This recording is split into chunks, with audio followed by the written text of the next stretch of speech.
Is income tax legal? You can turn back now or learn the stuff they don't want you to know.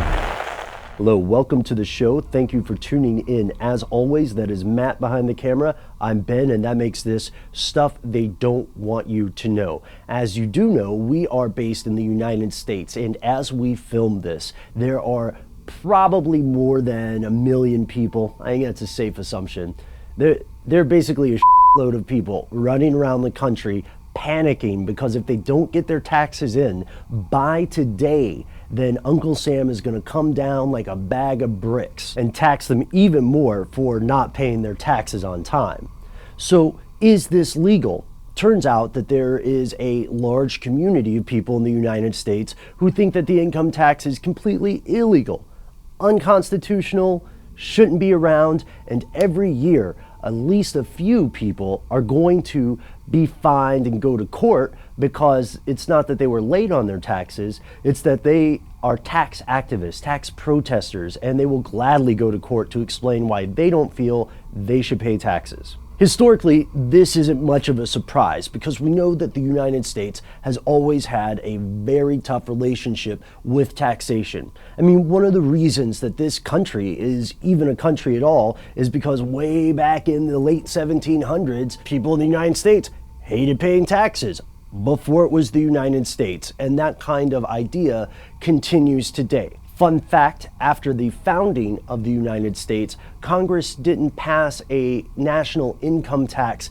until 1863. And that first national income tax didn't even stick around for too long. Congress tried again with something called the Income Tax Act of 1894. So why do people who are tax protesters feel like taxes are unconstitutional? It all goes back to the 16th Amendment. See, originally, before the 16th Amendment, the Supreme Court said that taxation of this sort, income tax, was unconstitutional because it levied a direct tax on people and it wasn't apportioned, it wasn't in proportion to the population of a state. So Congress said, you know what, let's change the Constitution. And they changed it with the 16th Amendment.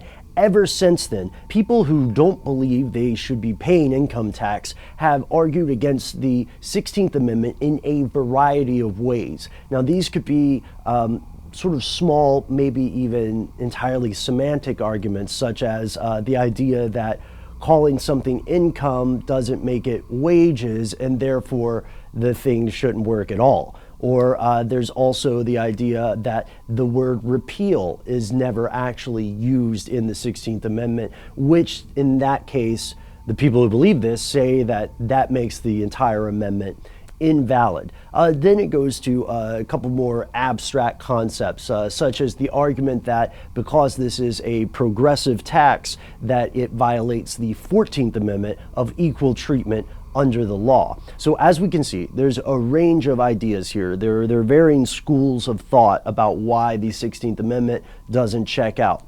And although these are very different, one thing is for sure, and there's one thing they all have in common, and that is that every single time one of these arguments has made it to court, it has been rejected, flatly rejected. No ifs, ands, or buts, just some extra court fees, which if you think about it, is kind of another tax. But regardless of how often these sorts of arguments have been rejected by the court system, new tax protesters and activists end up in court still today making those arguments. If you'd like to learn more about these income tax activists and the arguments that they're using, you can check out this video that we did earlier on the income tax system. We would like to know what you think about this, what you think about the 16th Amendment. We started out tracing some of the basic arguments as we talked in that video, and in our upcoming video for this week, we're going to talk about corporate taxation. How much are corporations supposed to pay the government?